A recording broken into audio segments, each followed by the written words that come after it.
What is up, though, Lions fans? You know, we are back. The Motor City Cats, back at it. Came to give you stats, not static.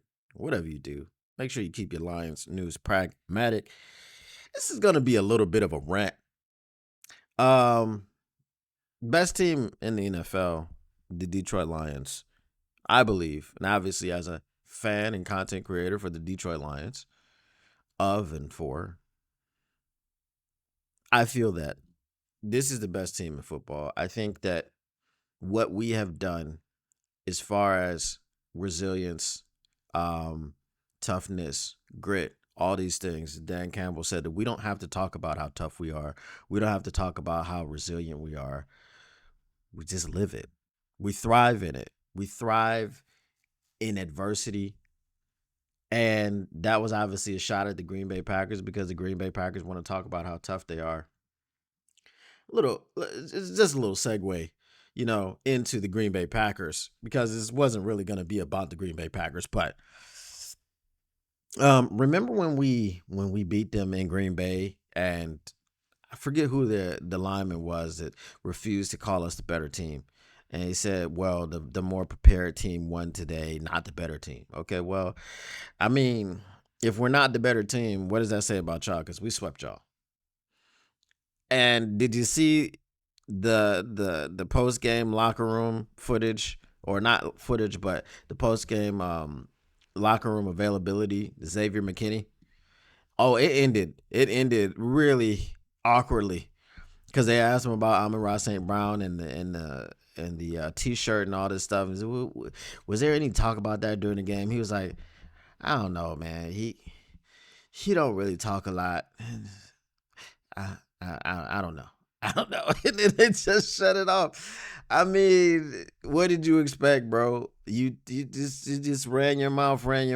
The Lions are bullies. The Lions are, they're trying to embarrass people, blow people out, yada yada yada. And we're not worried about St. Brown.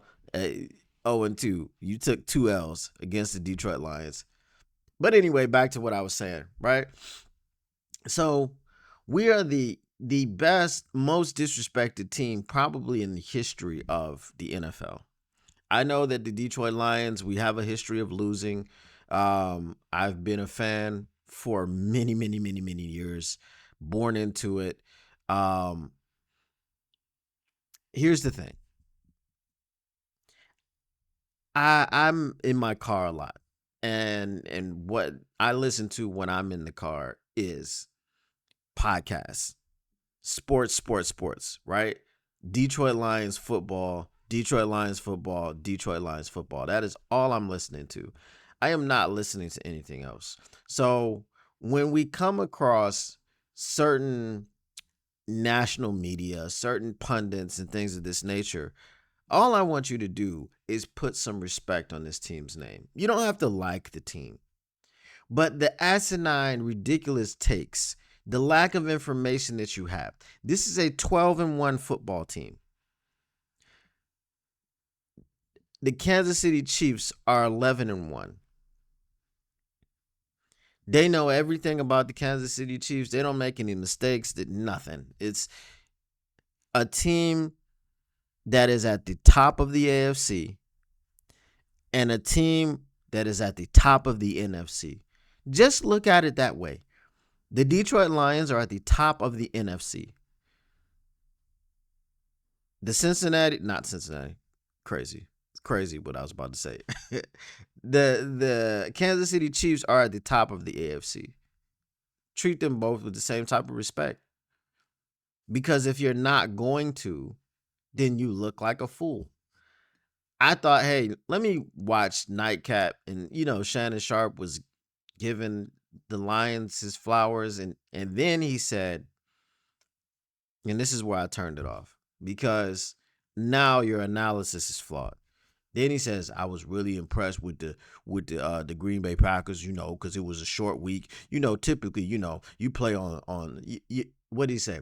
He said, your body is not really healed 100%. So it's a lot of walkthroughs, not a lot of practice time. You play on Sundays and then you get, bruh, both of these teams played last Thursday. I mean, you just did the nightcap last Thursday on Thanksgiving, and you had your Thanksgiving nightcap, and you had both of these teams on the nightcap. You talked about the slate of Thanksgiving games. Why, when it comes to the Detroit Lions, are you now getting the wrong information?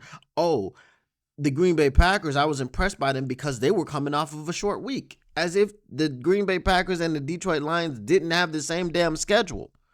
We both played on Thursday, last Thursday. So now, how are you watching the game? You're watching the game from a place of misinformation.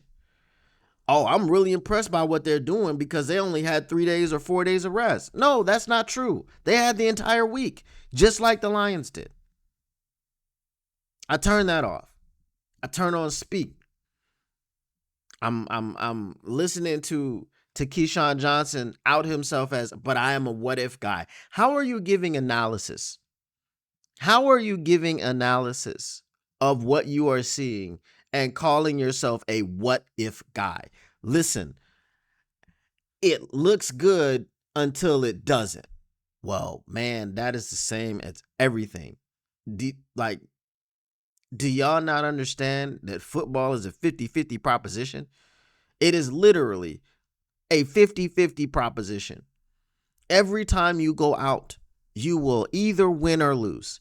Sometimes there's a tie, but that is really few and far between. Tying in the NFL is not a big thing, okay? Games don't end in ties too much.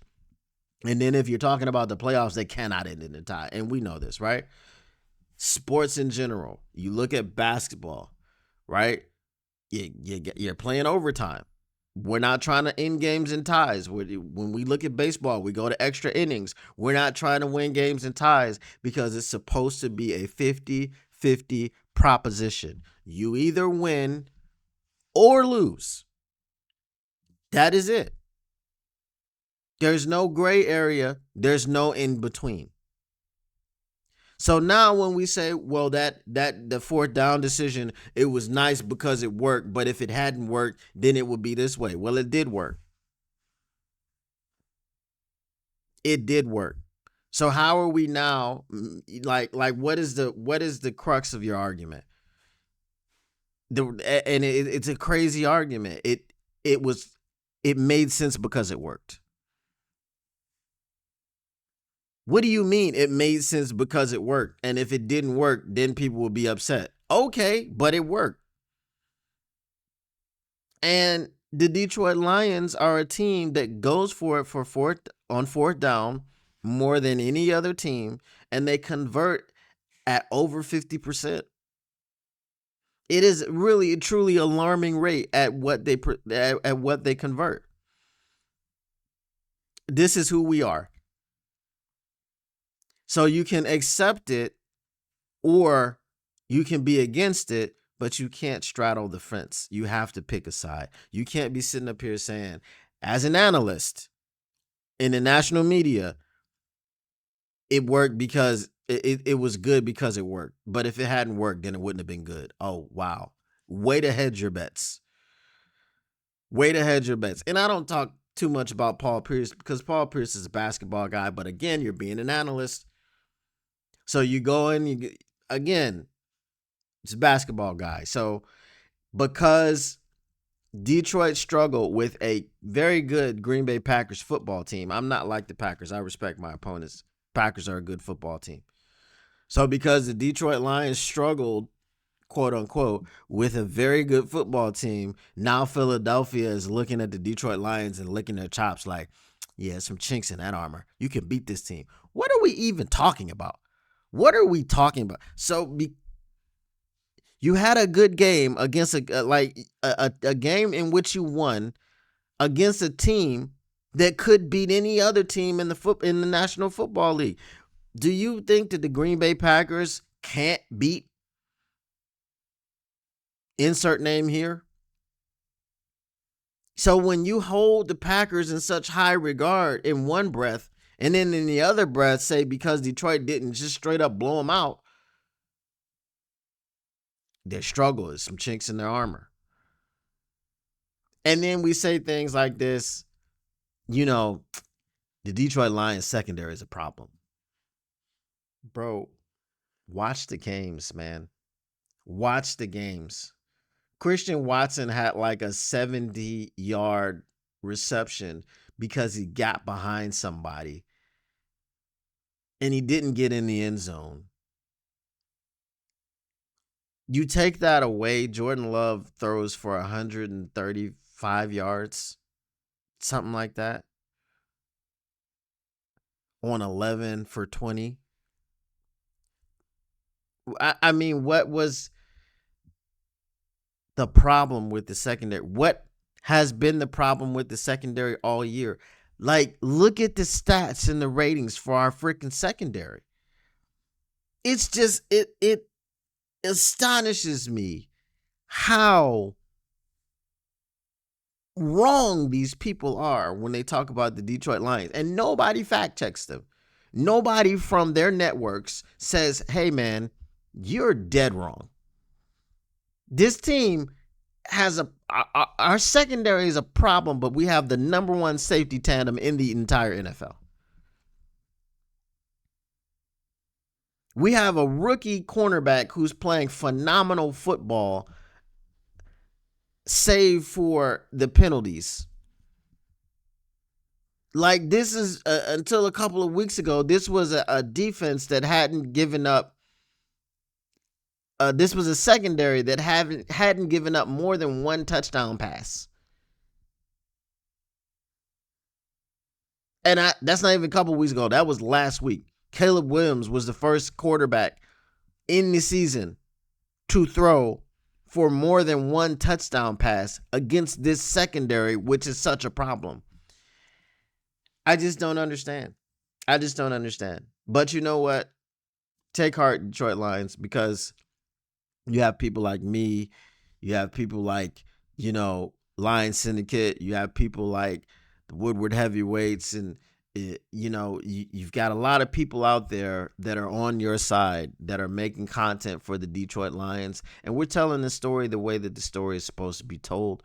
So we're going to continue to do that. Look, man, just like we say FTP, FTNM, bro. F the national media. They don't speak for us. They've never spoken for us. They won't respect us until we win the Lombardi. And even once the Lombardi is resting in Detroit, all shiny and polished up, and riding down Woodward Avenue during the parade, there will still be people like Nick Wright. There will still be people like, insert national pundit here, who will not give the respect to the Detroit Lions. And, if you're not going to get your respect, then you just got to take it. And that is what it is. But you know what it is. Other than it being what it is, it's the Motor City Cats back at it. Came to give you stats, not static. Whatever you do. And I can't tell you what to do, but if you want to take my advice, make sure you keep your Lions news pragmatic. And we are out. Peace.